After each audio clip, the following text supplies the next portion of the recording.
오늘은 역경을 딛고 일어선 사람 한 사람을 소개한 후에 말씀을 상고해 보고자 합니다. 예전에도 소개한 인물인데요. 윌리엄 리바인이라고 하는 사람은 미국 뉴욕의 브루클린에서 정육점을 운영하는 사람이었는데요. 한 달 동안에 무려 4번에 걸친 강도의 습격을 당해서 돈을 빼앗겼고 생명의 위협을 당했다고 합니다. 때문에 이 리바인은 혹시 모를 생명의 위기에 대비하기 위해서 옷 속에 방탄조끼를 입고 다녔고 또 일을 했다고 합니다. 그런데 이러한 리바인의 모습을 보고 만나는 사람들마다 자신도 그런 위협에 노출될 수 있음을 알고 그 방탄조끼 하나 구해줄 수 없느냐고 여러 사람들이 부탁했다는 점입니다. 때문에 리바인은 그러면 기왕이면 이 방탄조끼가 신뢰할 만한 것인가 라고 생각이 되어서 자기가 직접 이 방탄조끼를 연구하고 디자인했다는 거예요. 그리고 만들어서 그것을 판매했는데 그때 그런 생각을 하게 된 방탄조끼는 뭐 군인들이나 어떤 전쟁에서나 필요한 것인 줄 알았는데 이게 우리 삶에 필요한 거구나 라고 생각이 들어서 발상의 전환을 한 뒤에 만들기 시작했는데 이 방탄조끼를 판매하는 이 지점이 미국 40개 도시에 대형 점포를 가진 회사로 소위 성장하게 되었다고 합니다. 사랑하는 여러분, 이 사람은 정육점을 운영하는 작은 가게의 주인이었죠. 점주였는데 자기가 4번에 걸친 죽음의 고비와 또 재산의 손실을 당한 뒤에 어떻게 하면 내가 이런 위기에서 벗어날 수 있을까 고민한 그때 소위 새롭게 시작한 그 일이 전화위복의 계기가 되었다는 것입니다. 사랑하는 여러분, 여러분의 경우는 어떻습니까? 혹시 때때로 말 못할 고민이라든지 아니면 현재 당면한 일정으로 인해서 힘들어하지는 않습니까? 혹시 열심히 노력하고 최선을 다했는데 결과는 전보다 나아지지 않고 오히려 어려운 상황이 있는 경우도 있는데요. 그거로 인해서 고민하거나 낙심하거나 또 힘들어하지는 않느냐는 점입니다. 우리는 거듭거듭 이야기하는데 3년여 동안 이 코로나의 긴 터널을 통과하고 있는데요. 언제 이 터널의 끝이 보일지 보이지 않는 상황입니다. 반가운 것은 오늘 보도에 보니까 전날보다 감염자가 줄었고 전주보다 통계가 줄은 통계였다라고 했는데 어제 밤에 제가 통계를 보니까 그랬는데 오늘 통계는 어떤지 모르겠습니다. 이걸 보는 거예요. 조금이라도 나아지길 기대하는 그런 마음이 있으니까 그런 보도에 관심을 갖지 않겠습니까? 주목할 점은 이러한 역경에서 우리는 성도는 어떤 자세를 과연 취해야 되는가? 오늘 이사야 54장의 말씀을 읽었는데요. 이 이사야 54장의 말씀은 역경에 처한 이스라엘이 어떻게 회복되는지에 대해서 하나님의 말씀으로 우리에게 교훈해 주고 있습니다. 사실 주목할 점은 이사야 54장을 살펴보기 전에 53장을 보아야 되는데요. 53장은 고난받는 종, 다시 말하면 메시아죠. 그가 찔리면 우리의 허물을 내고 그가 상하면 우리의 죄악을 내고 그가 징계를 받으면 우리가 평화를 누리고 그 채찍을 맞으면 우리가 나음을 입었더라 라는 말씀이 53장에 있죠. 그는 누굽니까? 그가 찔렸다는 그분 메시아라는 말이에요.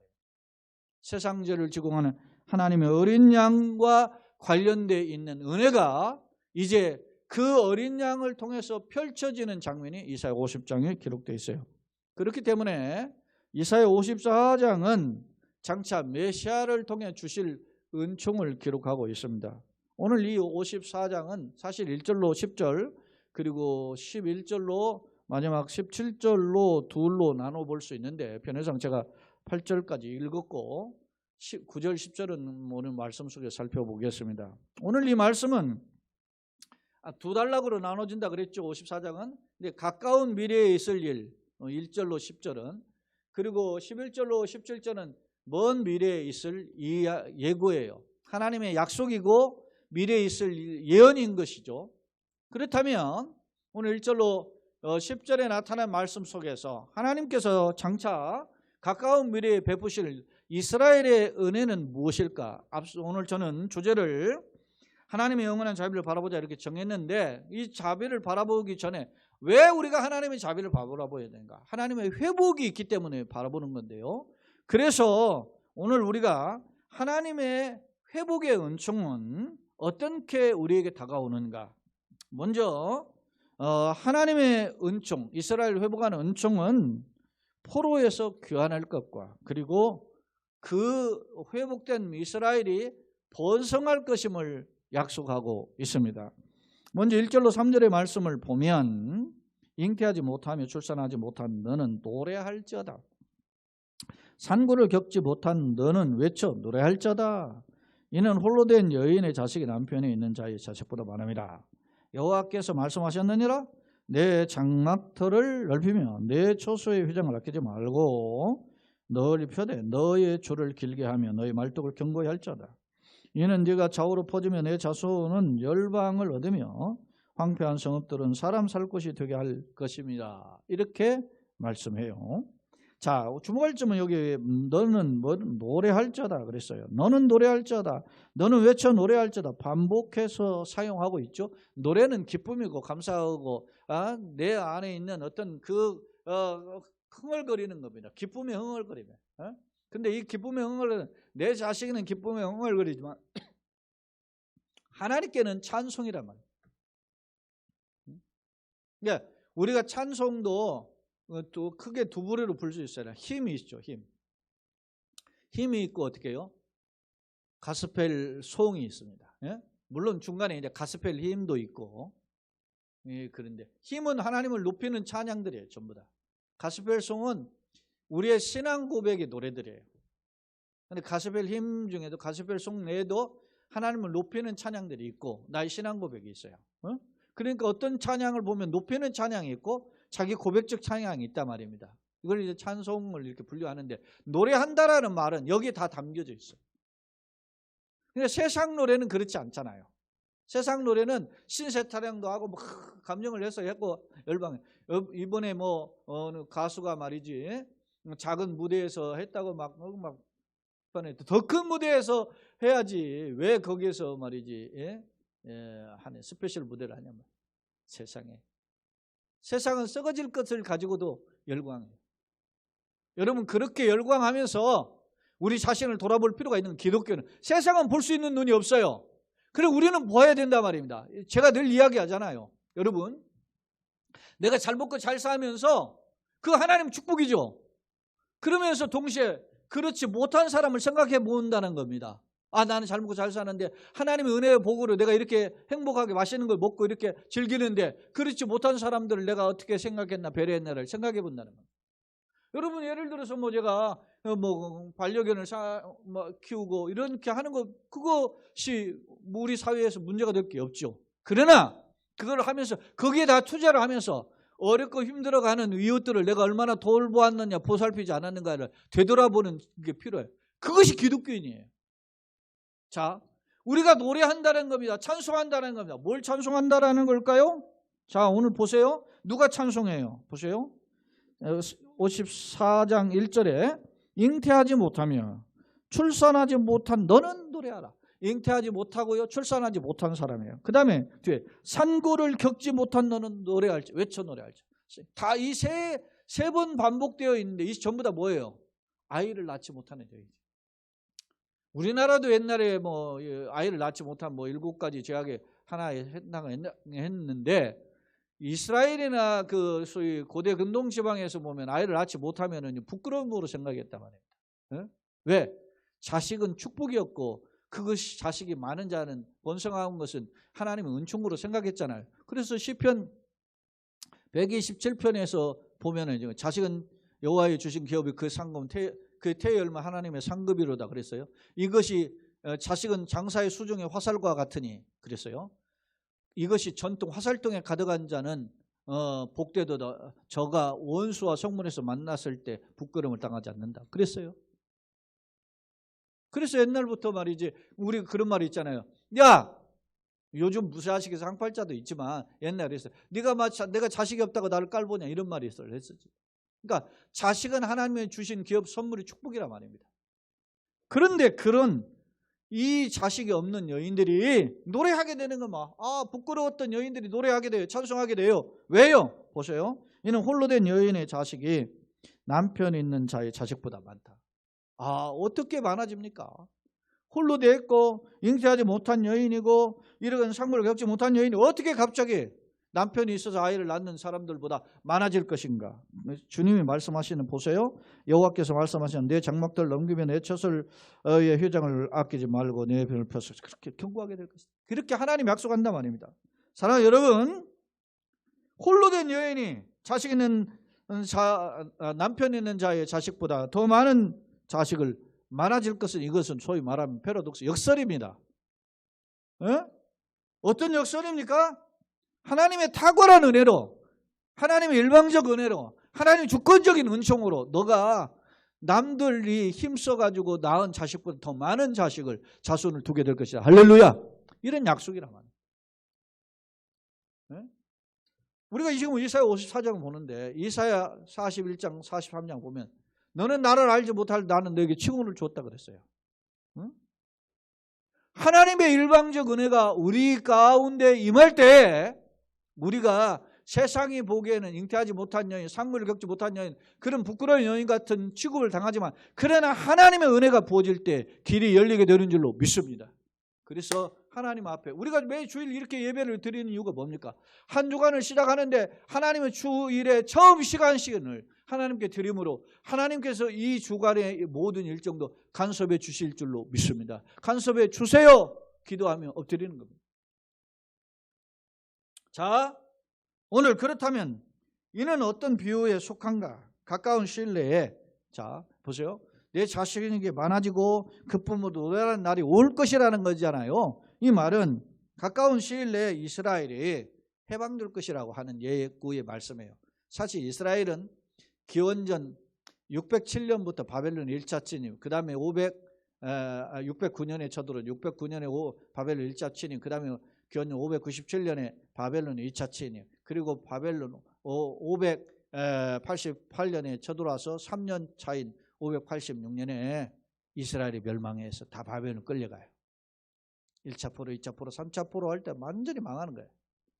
그리고 나서 처음에 끌려갈 때 소위 말하면 609년부터 끌려갔는데 그때로부터 계산해서 70년이 되는 기원전 538년에 이스라엘이 포로에서 해방된다. 여러분 아이러니한 것은 이스라엘이 말이요 끌려가기는 바벨론에 끌려갔는데 돌아올 때는 누구의 조서를 통해서 해방됐냐면 페르시아의 황제를 통해서 해방이 돼요. 그 말은 무슨 말입니까? 페르시아 나라가 바벨론의 나라를 묵사발시키고 새로운 나라를 세운 거예요. 이 말은 무슨 말이에요? 이스라엘을 포로로 끌고 갔던 바벨론은 망했는데 포로로 끌려갔던 이스라엘은 살아남았어요. 할렐루야. 이게 은혜라면 하나님의 비상한 개입, 비상한 간섭하심을 통해서 이스라엘이 견고하게 될 수 있었다. 오늘 말씀은 바로 이런 걸 보여줘요. 이스라엘이 하나님의 은혜로 바벨론 포로에서 해방될 것이기 때문에 뭐하라? 노래하라. 그렇게 말씀해요. 자, 한술 더 떠서 2절에 보면 내 장막들을 넓히며 처소의 회장을 아끼지 말고 어떻게 해요? 널리 펴다. 장막터는 뭡니까? 이스라엘 백성들이 유목민들을 중심으로 한 사회 아닙니까? 그러니까 천막으로 집을 짓고 이동식 집을 짓는단 말입니다. 텐트를.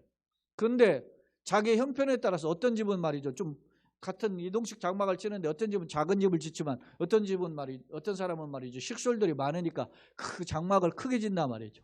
장막터를 넓히며 처소를 휘장을 아끼지 말고 널리 펴라는 거예요. 이 말은 너가 굉장히 부흥한 잘 되는 형통한 그런 사람이 되고 그런 가정이 되고 그런 기업이 될 것이다 라고 하는 하나님의 축복의 약속임을 알 수 있습니다.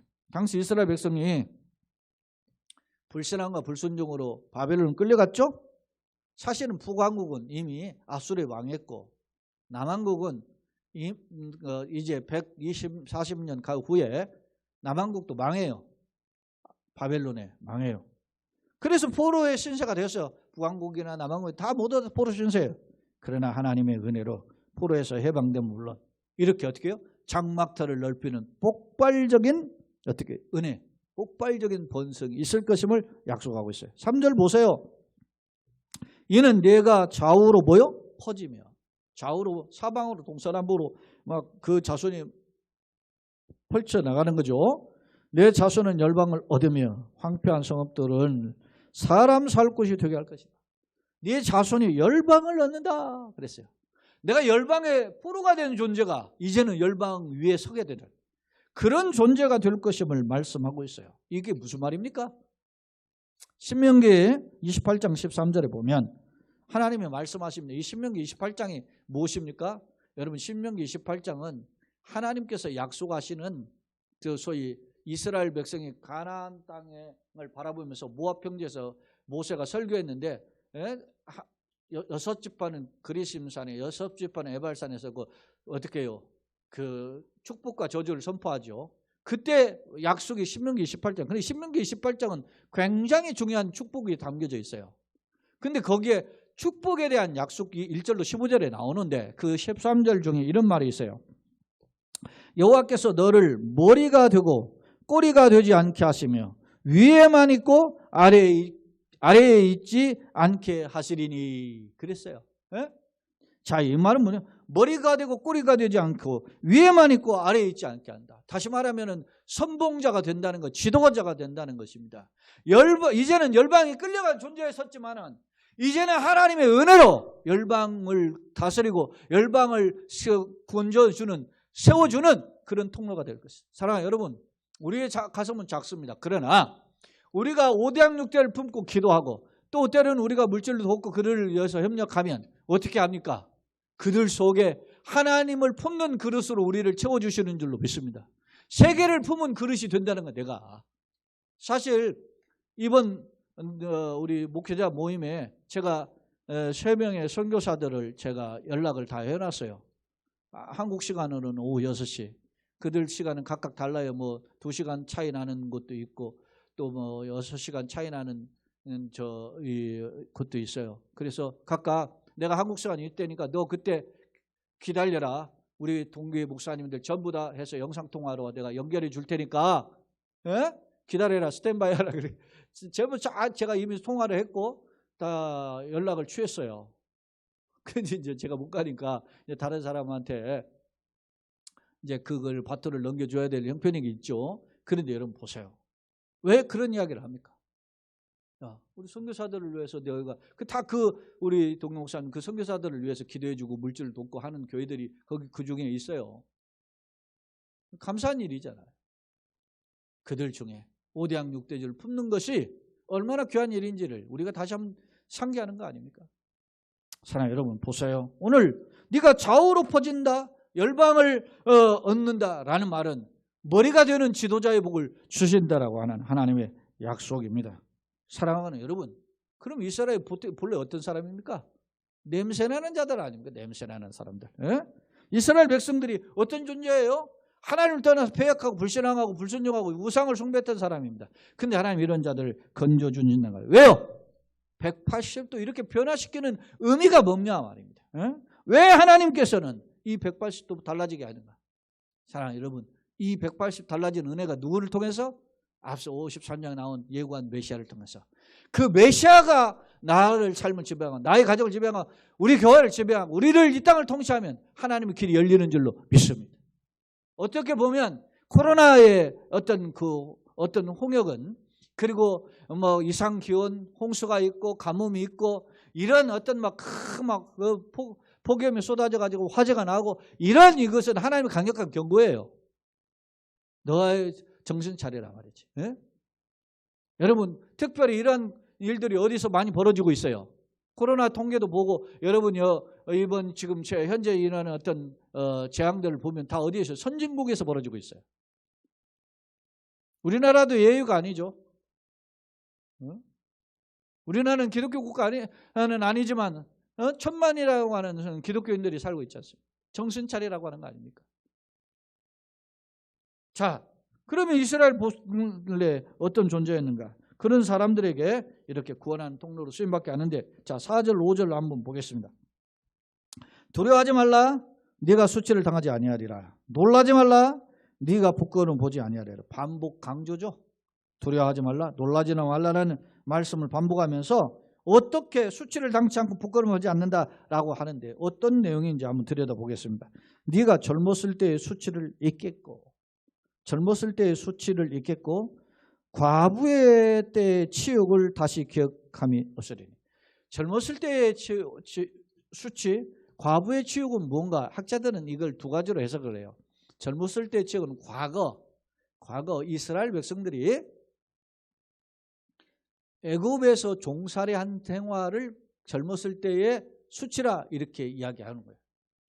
그러면 과부였을 때 어떤 치욕은 뭡니까? 바벨론, 아수르와 바벨론을 끌려간 포로의 생활을 가리켜요. 그런데 그러한 자들을 어떻게 해요? 치욕을 다시 보지 않고 기억함이 없으리니.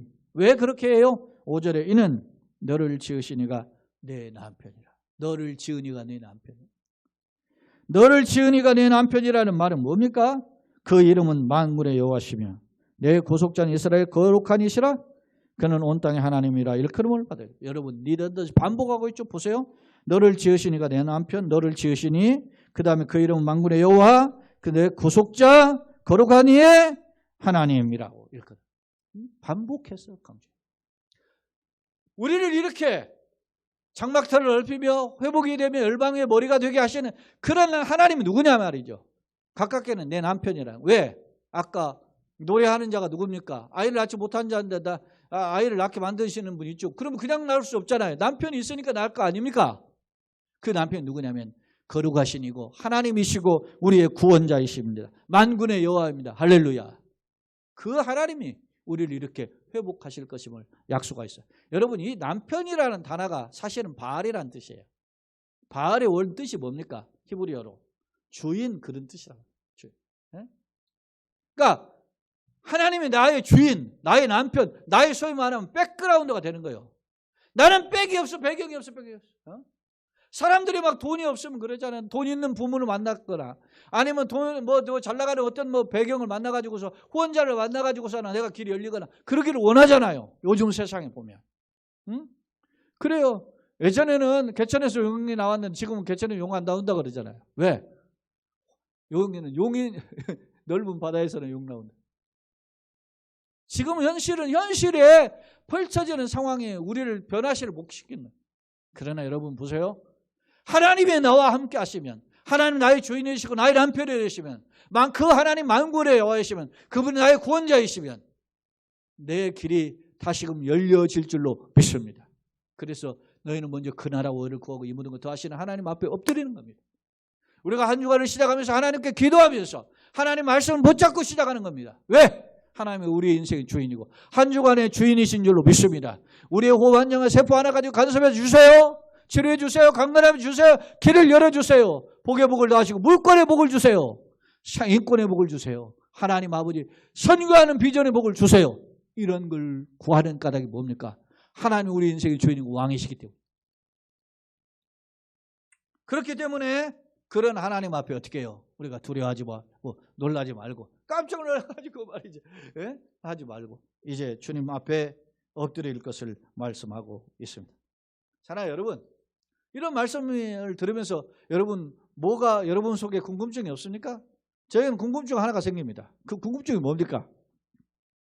자, 왜 하나님께서는 냄새나는 이스라엘, 그래서 불순종과 불신앙으로 끌려갈 수밖에 없었던 그런 존재를 무슨 까닭으로 왜 하나님께서는 남편 되시고 주인 되시고 만군의 여호와라는 이름을 사용하시면서까지 우리를 구속하여 주시는 것일까? 그건더라 열방의 지도자를 머리가 되게 하시는 것일까? 그 이유가 뭐냐고 하는 거예요.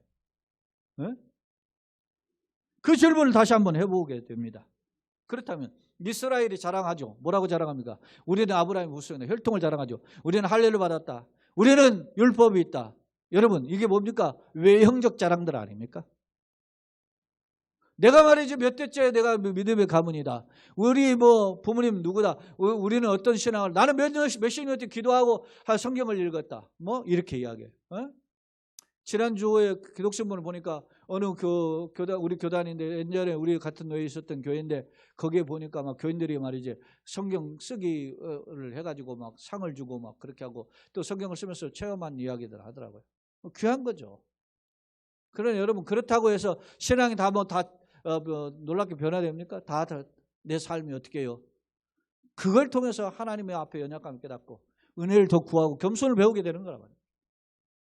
사랑하는 여러분, 내가 건방져지고 내가 잘나서 이제까지 걸어온 것처럼 착각하는, 특히 우리 이 젊은이들은 그럴 수 있단 말입니다. 왜? 혈기가 왕성하니까. 그런데 그런 것이 절대 아니고 오직 은혜로 내 길이 열려짐을 다시 한번 깨닫게 된다는 사실. 오늘 그 비결을 봅시다. 그러면 왜 이렇게 장막탄을 넓게 하고 다시 회복하고 열방의 머리가 되게 하시는 그 비결이 뭐냐? 그 다음 6절로부터 이제 10절에 나타나는데 6절 한번 봅시다. 여호와께서 너를 부르시되 마치 버림을 받아 마음에 근심하는 아내 곧 어릴 때 아내가 되었다가 버림을 받은 자에게 함과 같이 하실 것입니다. 네, 하나님께서 자 시집을 갔는데 아이를 못 낳죠? 왜요? 버림을 받았기 때문에. 손가락질 당하는 거야. 뭔가 문제가 있어서 저 모양이야. 이렇게 사람들의 비아냥을 당하는 그 현실을 눈여겨보게 되죠. 그런데 그런 이스라엘, 그런 냄새나고 손가락질 당하는 그런 사람처럼 보이는 그런 이스라엘을 하나님은 어떻게 해요? 아내로 삼으신다. 응? 버림받은 자를 다시 한번 기억하신다는 것입니다. 자, 계속되는 7절 8절 보십시다. 내가 잠시 너를 어떻게 해요? 버렸으나 큰 긍휼로 너를 모을 것이고 내가 넘치는 진노로 내 얼굴을 너에게서 잠시 가렸으나 영원한 자비로 너를 긍휼히 여기시리라. 내 구속자 여호와께서 말씀합니다. 여러분요, 이스라엘이 바벨론 끌려가 아수르로 망한 거 이걸 다 이스라엘 죄악으로 말미암은 거죠. 죄의 사망이죠. 심판받아 마땅합니다. 그러나 그럼에도 불구하고 하나님은 무슨 큰 긍휼로 7절에는 큰 긍휼로 너를 모을 것이다. 그 다음에 8절에서는 내가 잠시 너를 어떻게 해요? 가렸으나 영원한 자비로 너를 긍휼히 여기리라. 큰 긍휼, 불쌍히 여기심입니다. 영원한 자비, 변함이 없는 자비죠. 약속을 붙잡는 자 베푸시는 풍성한 하나님의 은혜의 사랑이 바로 영원한 자비. 그 자비로 이스라엘을 건져주신다라고 하는 사실입니다. 그러니까 내가 하나님 앞에 회복되는 비결이 나의 노력이 있지 않고 하나님의 일방적 은혜에 있어요. 너희가 그 은혜를 인하여 믿음으로 말미암아 구원을 얻었나니 이것이 너희에게서 난 것이 아니라 하나님의 선물이라 행위로 말미암은 것이 아니니 누구든지 자랑치 못하게 하려 합니다. 말씀하신 것처럼 오늘 우리가 하나님의 일방적 은혜로 이렇게 이 자리에 있게 되었고 또 걸어갈 길도 하나님의 주권 속에 붙들릴 때 걸어가게 되는 줄로 믿습니다. 그렇습니다. 엄히 심판하셨던 자들을 하나님 부부의 관계로 업어가시고 또 나아가서 그들에게 큰 긍휼, 영원한 자비로 그들에게 은혜를 베푸시는데 그 은혜의 비결을 이제 이스라엘로 하여금 선지자 이사야를 통해서 선포하고 그것을 바라보게 하셨던 것입니다. 가까운 미래와 먼 미래로 나였는데 그 중심이 누굽니까? 메시아임을 알 수 있습니다. 하나님이 세상을 이처럼 사랑하셔서 독생자를 주셔서 이는 저를 믿는 자만 멸망치 않고 영생을 얻게 하려 하십니다. 그렇습니다. 메시아를 보내셔서 보라 세상 죄를 지고 가는 하나님의 어린 양이다. 우리 죄를 대신 지고 십자가 대속하여 죽으심으로 말미암아 우리 죄를 맑게 씻기실 뿐만 아니라 이제는 어떻게 해요? 하나님의 친백성 친자녀 삼으시고 하나님 아버지에 부르게 하시고 왕같은 제사장으로 삼으셔서 일당백 일당천하는 용사로 삼으시는 줄로 믿습니다. 그러니까 우리가 그 약속을 붙잡으면 나는 아무 공로 없지만 하나님이 이제까지 은혜로 베푸신 것처럼 걸어갈 길도 주의 은혜로 걸어가게 되는 줄로 믿습니다. 아멘. 그렇습니다. 오늘 그 말씀을 선포하고 있는 거예요. 사랑하는 성도 여러분, 거듭거듭 여러분의 삶을 다시 한번 돌아보세요. 여러분의 형편 어떻습니까? 힘듭니까? 낙심됩니까? 한참을 내다보기 어렵죠?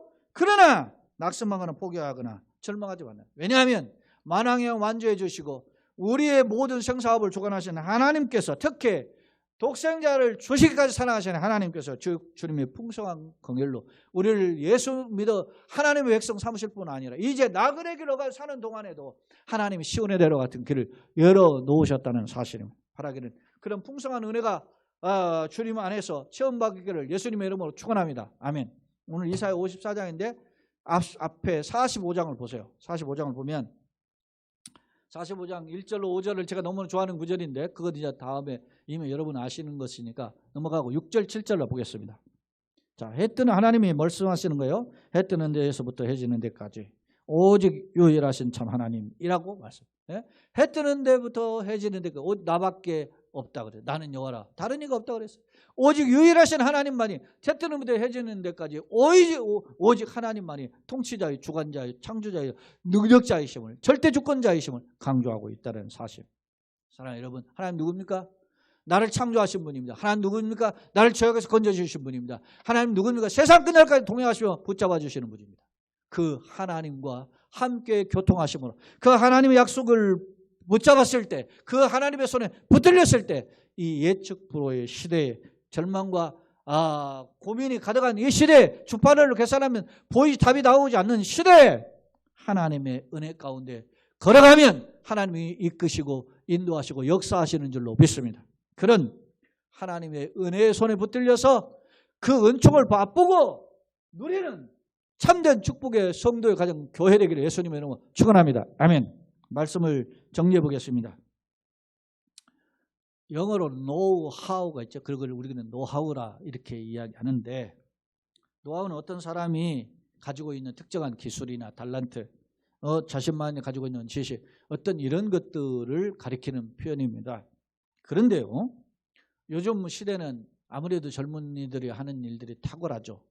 예를 들어서 악기를 배워도 어린 애들이 배우면 나이 든 사람이 10년 배울 거 아이들은 6개월이면 배워요. 컴퓨터 같은 경우도 노인들은 막 해가지고 10년 해도 겨우겨우 하는데 아이들은 한 2, 3개월 하면은 그냥 다다다다닥 해버려요. 그래서 젊음이 좋은 것이 바로 그런 겁니다. 그런데 이렇게 젊음이 좋고 젊은이들이 습득이 빠름에도 불구하고 이 노하우를 가지고 있는 노인 양반들을 이겨내지 못하는 부분도 있다는 거죠. 문제가 있을 때 노하우를 가진 자들이 필요한 거예요. 여러분요, 우리가 새로운 대통령 뽑았는데 국정이 100일이 안 됐는데 삐그덕거리는 소리가 나죠. 왜? 국정 운영에 노하우가 안 보이는 겁니다. 자신이 대통령이 그런 리더십이 없으면 사람이라도 잘 써야 되는데 그 쓰는 사람들이 보면 막 불협화음이 많잖아요. 그러니까 국민들이 실망하게 되는 겁니다. 본래도 실망했는데 더 실망하는 거죠. 그걸 캐치를 해야 되는데 착각하는 겁니다. 사람들이 어떤 높은 자리나 어떤 자리에 오르면 자기가 잘나서 그런 줄 알고 자기가 똑똑한 줄 알고 그러는 겁니다. 그것이 안타까운 겁니다.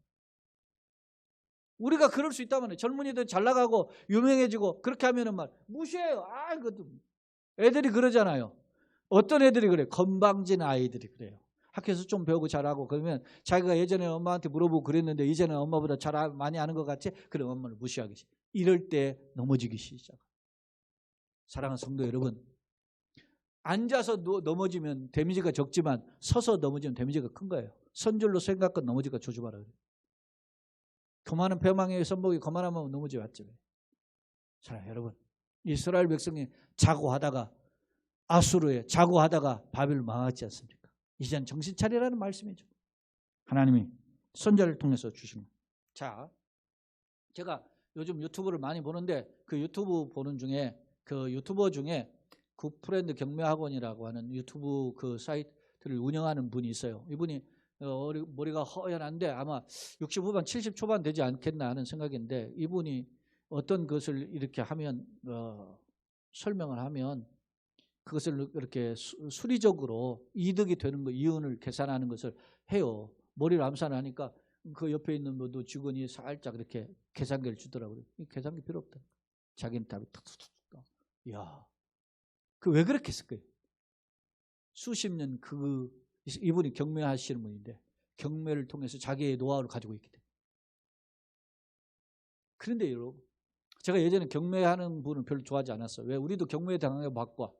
그렇기 때문에. 왜냐하면 경매에 당하면은 그 건물을 잃거나 손해보는 사람이 반드시 생기잖아요. 그러니까 그 다음에 슬픔을 가지고 돈을 버는 행위라 생각해서 별로 좋지 않게 생각했어요. 그런데 이분이 하는 일들을 이렇게 유튜브를 제가 몇십 건 영상을 이렇게 봤는데 그중에 이런 거 있더라고요. 어떤 내용이냐면 저 지방에 어떤 상가가 대형 상가인데 한 2천여 평의 땅에 그 건평도 2천여 평이 되는 건평이 상가인데 그게 감정가가 150억이 넘는 건데 여러분 상가들이 점포가 74개가 있다 보니까 유찰되고 유찰돼가지고 그렇게 했어요. 그런데 최저가가 34억 나왔는 건데 이분이 얼마를 써서 1등이 됐냐면 72억을 쓴 거예요. 여러분 생각해 보세요. 34억을 정도 떨어졌으면 내가 한 35억이나 36억 아니 많이 써야 40억이면 될 것 같잖아. 대부분 이렇게 생각하는 이 사람은 그것을 한 수 더 보고 한 5, 60억 쓰는 사람보다 그보다 한 수 더 보고 70억 썼다는 거야. 왜 그러느냐? 이 다음에 이 상가가 회복될 가치를 보면 이 금액을 쓸 충분한 근거가 있다고 제시하는 거예요.